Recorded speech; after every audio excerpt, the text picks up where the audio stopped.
பயிற்சியில் ஈடுபட்டு இருந்த போது திடீர்னு அவரோட கார் ஆக்சிடென்ட் ஆகுது. ஆனா எதை பத்தியும் கவலைப்படாம தொடர்ந்து கார் ரேஸ்ல கலந்துக்கிறாரு. அவரோட தொடர் முயற்சியால அவரோட அணிக்கு 3வது பிரைஸ் கிடைக்குது. சினிமாவில் ஒரு படம் ஜெயிச்சா அது ஆக்டருக்கும் டைரக்டருக்கும் ப்ரொடியூசருக்கும் மட்டும்தான் பெருமை. ஆனா ஒரு ஸ்போர்ட்ஸ்ல ஒருத்தர் ஜெயிச்சா அவன் இருக்கிற ஊருக்கும் ஏன் அவன் இருக்கிற நாட்டுக்கே பெருமை. அப்படிதான் அஜித் ஜெயிச்சு இன்னைக்கு இந்தியாவுக்கே பெருமை சேர்த்திருக்காரு. அன்னைக்கு சாதாரண மெக்கானிக்கா இருந்து இன்னைக்கு இவ்வளவு பெரிய கார் ரேஸை ஜெயிச்சிருக்காருன்னா அதுக்கு காரணம் அவரோட விடா முயற்சி தான்.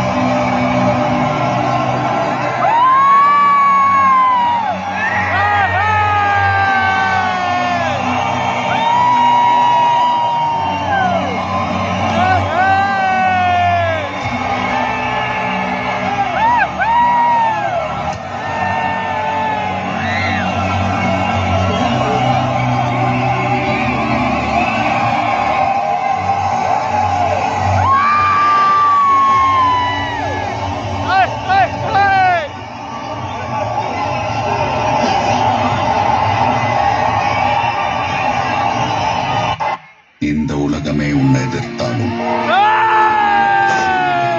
நீ தோத்துட்டேன்னு ஒத்துக்கிற வரைக்கும் எவனாலும் எங்கேயும் எப்பவும் உன்னை ஜெயிக்க முடியாது. But Ajit வாழ்க, விஜய் வாழ்க, நீங்க எப்போ வாழ போறீங்க? பட் அஜித் வாழ்க, விஜய் வாழ்க,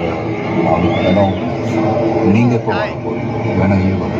Fans, please சண்டை போடாதீங்க. Life is very short. சந்தோஷமா இருக்கு. And உங்க குடும்பத்தை take care of your families. Take care of your families. Take care of your families.